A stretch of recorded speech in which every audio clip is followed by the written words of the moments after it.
All right, we're back for another episode of the Alter Life podcast. Dr. Ben here. Looking forward to diving into today's topic of victimhood.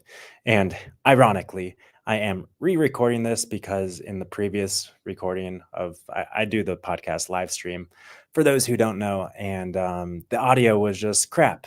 And rather than getting into like the woe is me, it's like, okay, I got another half hour. Let's do this. So, we are talking about breaking free from victimhood. And just setting the stage here, I do want to acknowledge that the term victim kind of is inherently charged. There's some judgment to it. And it's like, don't be a victim. And of course, that's kind of like a judgmental thing. And I also want to separate victim from a victim mindset. Uh, you know, it's okay to be a victim. Life happens, and there are victims to life. And the point here is to avoid getting stuck in a victimhood mindset. And of course, when that happens, we tend to create cycles that keep us in that sort of mindset. And also, I want to say that, this message is not about, toxic positivity. It's not about like just doing, just thinking good thoughts and like that sort of thing. It's about acknowledging reality and changing your experience. Really practical kind of stuff. I find it super interesting. Some of the research, I guess you could say, I've done for this episode, and the fact I've always kind of had the idea that victimhood was addictive, just like any sort of mental or emotional thought pattern. It's like there's addictive tendencies, and we get drawn into it. But there are actually, dopamine sort of addictive neurological patterns that are associated with victimhood. So we're going to talk about that, and of course, you're going to leave here hopefully feeling empowered with some action steps. There are some action steps involved in today's episode to support you in breaking free if you feel like you're stuck in the pity party. I want to invite you to exit your own pity party. So again, first starting off with what is a victim mindset, and I do want to separate being a victim from having a victim mindset. Today, I was a victim of crappy audio on the podcast, and I have narrowly avoided delving into victim mindset. I was upset and I did something about it. And so victimhood is really just kind of complaining. And it's we've got a few signs that we can go over, signs and symptoms that you might be a victim if you find yourself, one, constantly blaming others, whether it's other people, your family members, your kids, your parents, the government, the economy, the healthcare system, doctors, the pharmaceutical, big pharma, whatever it is. Like, blaming others is one sign of victimhood mentality. Feeling like nothing ever works out for you. Then guess what? Nothing probably will ever work out for you if you continue that mindset. And we're going to talk about that power of manifestation, if you will, in just a second. Feeling resentful for other people's progress or success. Other people are doing good things and you're, woe is me, back in your pity party. Or thinking, if only X changed, then everything would be better. Also, what just came to mind is, in the political cultural landscape, which is frankly what has inspired me to record this conversation and share this hopefully empowering message with people, is I've noticed people really in a victimhood mentality when it comes to politics and culture from both sides. And I think it's safe to say that transcending victimhood doesn't mean just being moderate in your beliefs. You can be empowered on either side of the political spectrum, if you will.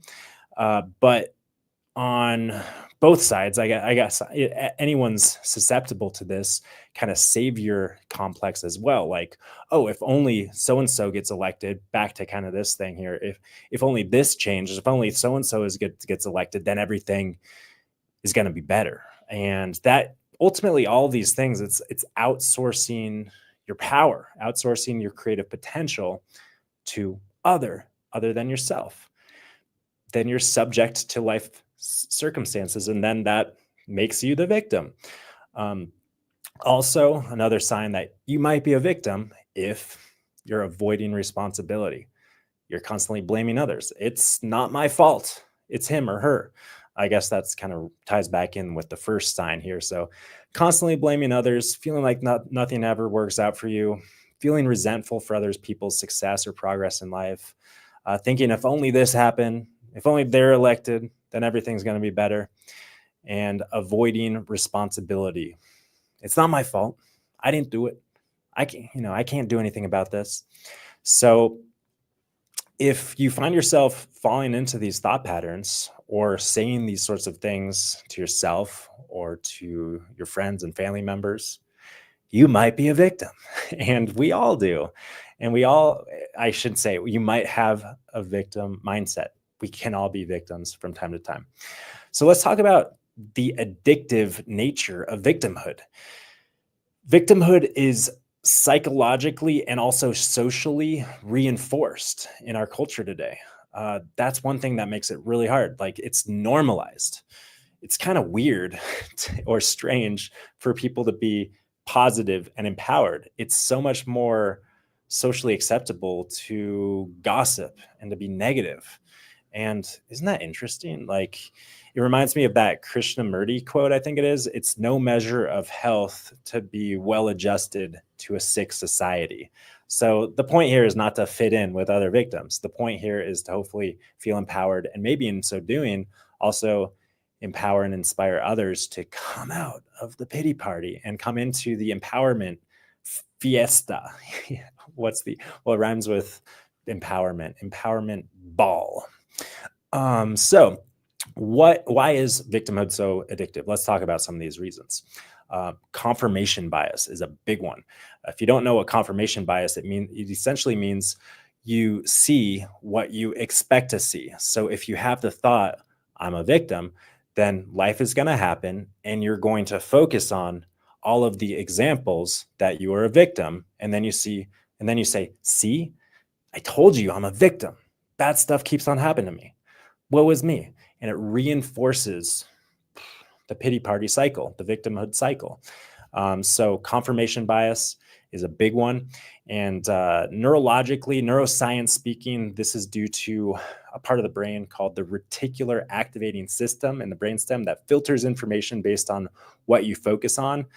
So if you repeatedly tell yourself these same things, then you're going to think about and essentially create. This is where kind of the power of manifestation, the power of creating your reality comes into place. You create, or you see what you think about and what you tell yourself.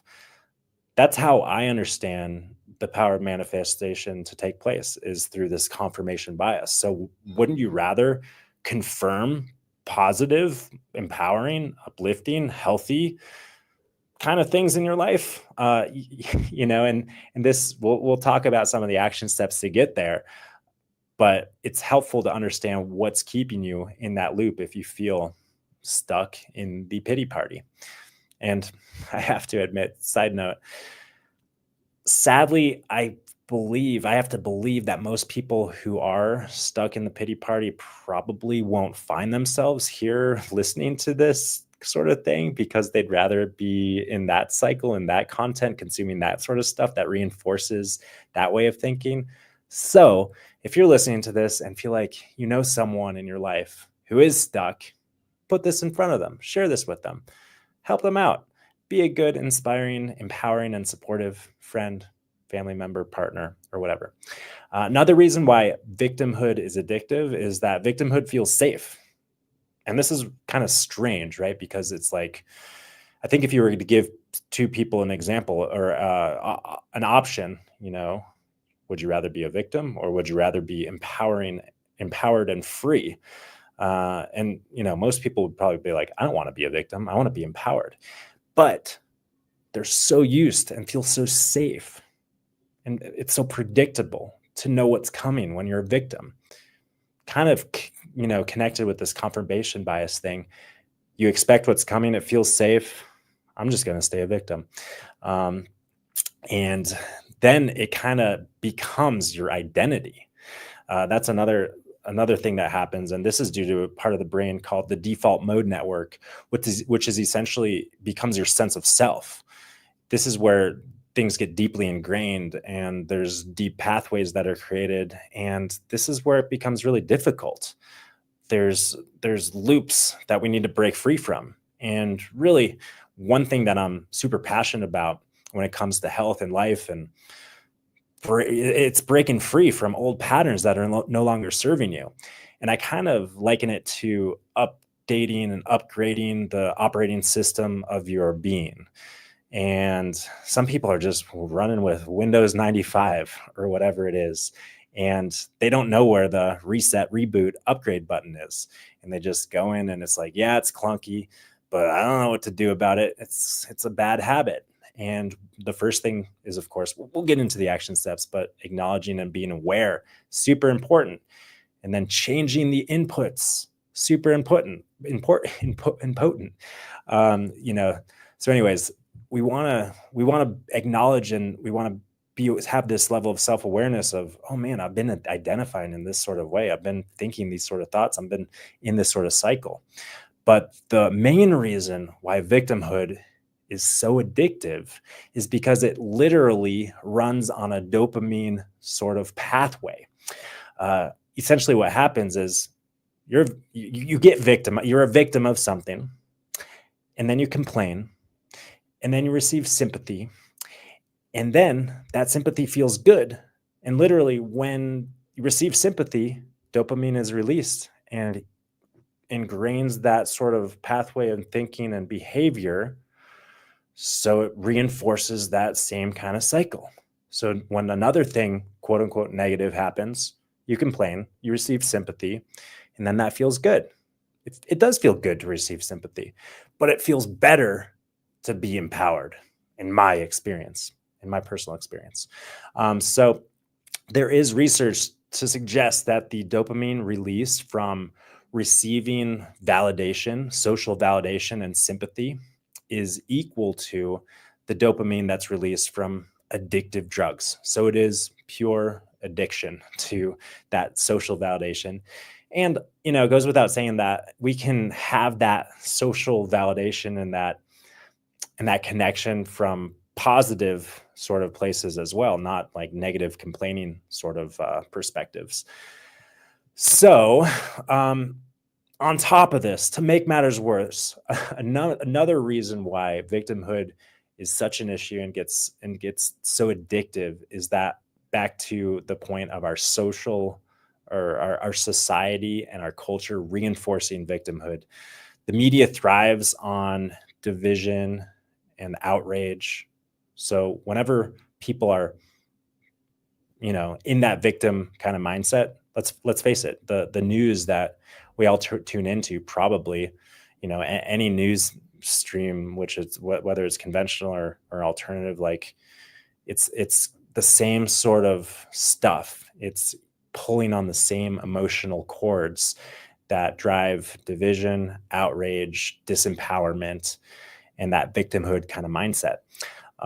Also, big pharma, another example of culture and society reinforcing victimhood. Big pharma thrives on dependency. It thrives on having little victims. And a lot of people, man, I hear it all the time. This is kind of a whole nother conversation, but people identifying with their quote unquote illness, their diagnosis. I've got this. Oh, well, I've just got this and I've got to take this. And that's exactly what big pharma, where big pharma wants to keep you. They want to keep you in that victim mindset, relying on their medication. And regardless of whether you're taking medication or not, no hate or shame on that. But it's good to be empowered in your health rather than subject to your doctor or healthcare provider and, needing to play that game. Also, governments thrive on keeping people powerless. They don't want you to know that you are a divine sovereign being. And of course, this is maybe a topic for another day as well, but the Constitution of the government of the United States of America does not give you freedom. A lot of people misinterpret this like, oh, well, the government gives me freedom. No, the government is designed to protect your freedom. And people think that their rights and freedoms come from the government. So the government today's day and age wants to keep you thinking that way so that you stay in the cycle, disempowerment, victim mentality. So let's talk about breaking free. How do you break free from victimhood? Hopefully you're curious about this. Hopefully you've got some desire, and that's maybe the first step. But the second step is acknowledging, having that self-honesty, that radical honesty and compassion. Yeah, I've been victimized in this sort of way. This happened, but not identifying with that mindset. This happened, and so what? This happened, and good. And one of my favorite examples of acknowledging the reality without identifying with the situation and with the state of mind that it brings you into is a video that I think it's a few years old now, from Jocko Willink. For those who don't know Jocko, he's a Navy SEAL, I believe. And he's got this video. I think it's, you can search Jocko good. And, it's like, this happened to you? Good. This happened to you? Good. You woke up sick? Good. Your toddler's throwing a tantrum? Good. You burnt the pizza in the oven? Good. The point is that SHIT happens, and the SHIT that happens in our life is an opportunity for growth and learning and evolution. And everything can be good. How do we want to look at our life? Do we want to look at our life as happening to us and we're just the subject of the circumstances that we find ourselves in?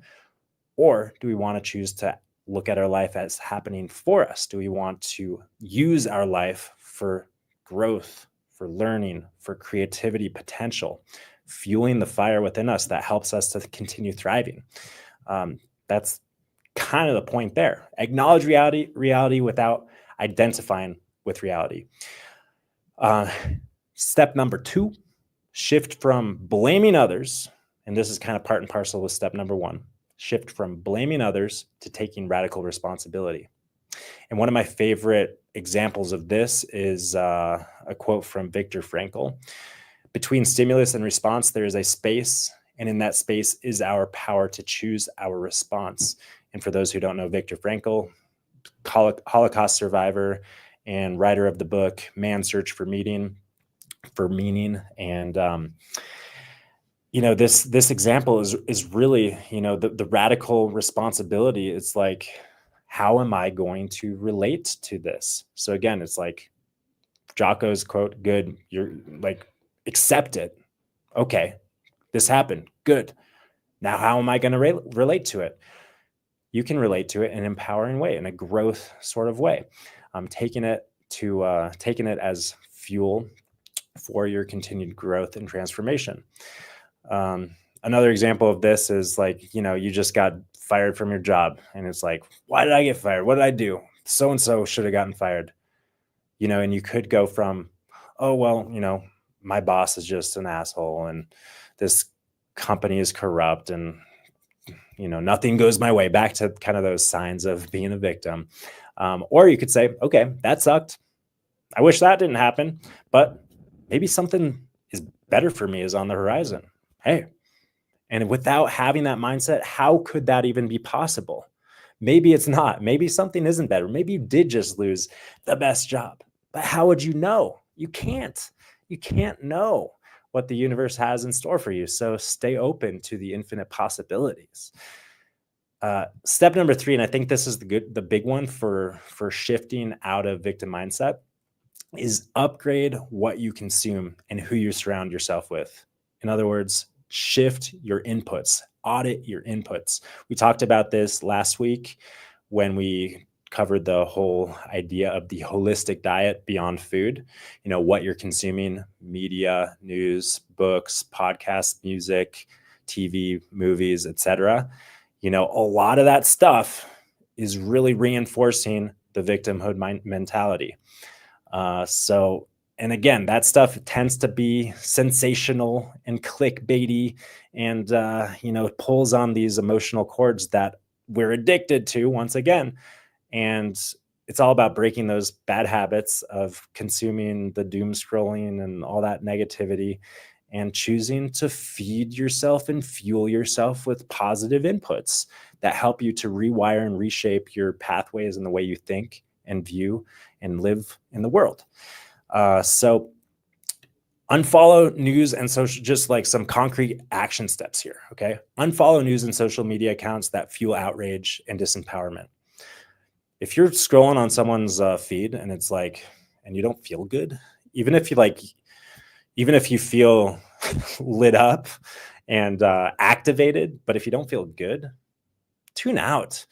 I think a lot of people probably, I know I used to live with this idea. I have to know everything. I have to be up to speed with what's happening in the world.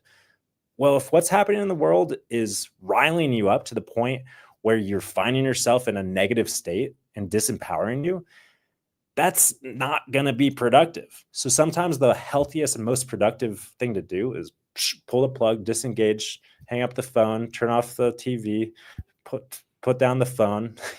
That's often the best thing that we can do for ourselves. Action step number 2, be mindful of who you spend time with. Are they solution focused? Are they helping you to find the empowered path? Or are they feeding into the gossip and the woe is me? And are they throwing you that pity party that you don't want to go to anymore? The other big thing that I've also found myself doing more and more is shifting from passive consumption, just kind of taking in content. Even if it's positive content, sometimes taking in positive content allows you to just stay inactive. Of course, we all deserve to entertain ourselves and stay informed and inspired and read and watch stuff and stay connected with hopefully content like this. But also sometimes it's really great and an act of self-love to be in some quiet time, to unplug entirely, even from the good stuff, and allow yourself to access the innate insights, the innate wisdom, the flow of creativity. Allow yourself to shift from consuming to creating. Another one, step number 4, this is kind of the answer for everything as far as I see.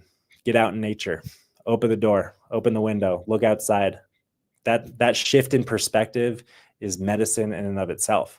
And I feel like so often we find ourselves in an issue. We are the victim of some circumstance, and then we just look at the circumstance as if we're going to find the answers and the solutions to the problem like deeper in the issue if we just analyze and figure it out, and then we just end up with a headache and feeling disempowered and in that victim mindset.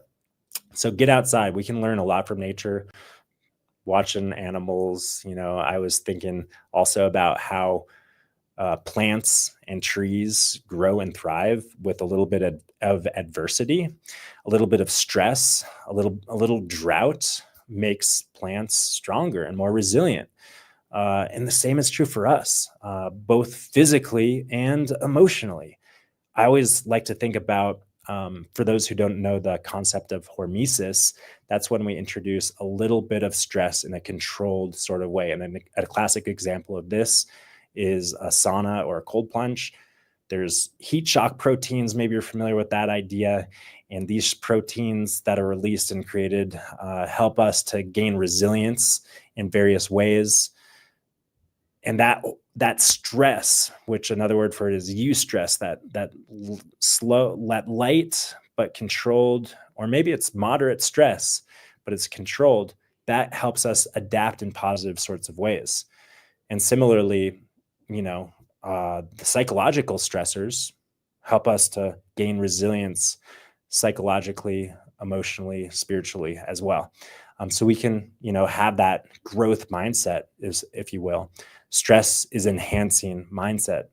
How we relate to the issue is the issue. So shift your relationship with life in a way that allows you to see the opportunities, the potential, the areas for the ways that you can grow and respond in positive sorts of ways.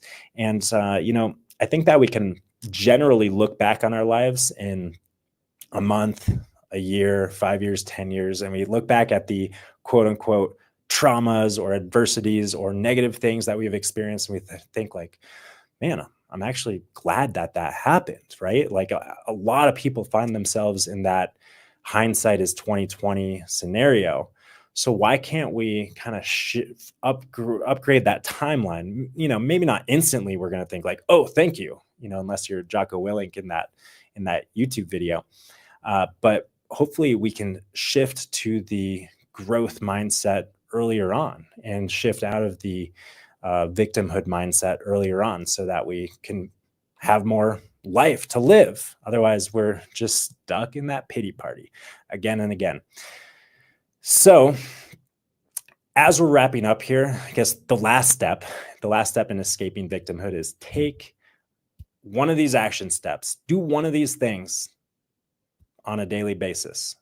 Be mindful of all of these things, whether it's the consumption of the disempowering media, whether it's the thought process of taking responsibility or blame, and also just the acknowledgement of, okay, yeah, this happened, acknowledging, being more objective in your observation and living of reality than really dwelling in the circumstances. So be mindful and do something every day. And also let me know what you're doing. Let me know what your goals are as you're escaping and freeing yourself from this victim mindset. Feel free to leave a comment.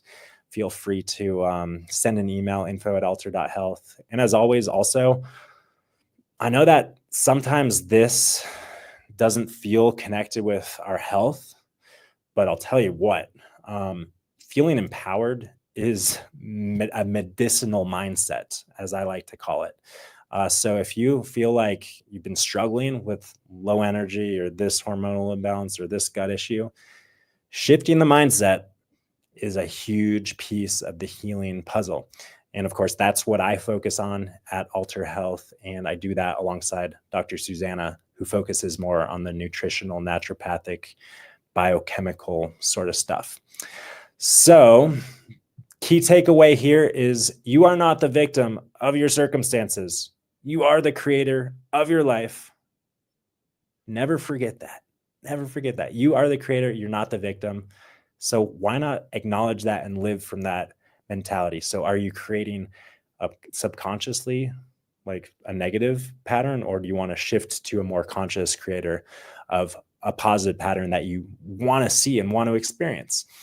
So thanks for tuning in, and I look forward to hearing from you, any feedback that you might have, any insights that you might have. And until next time, keep thriving. Peace and love.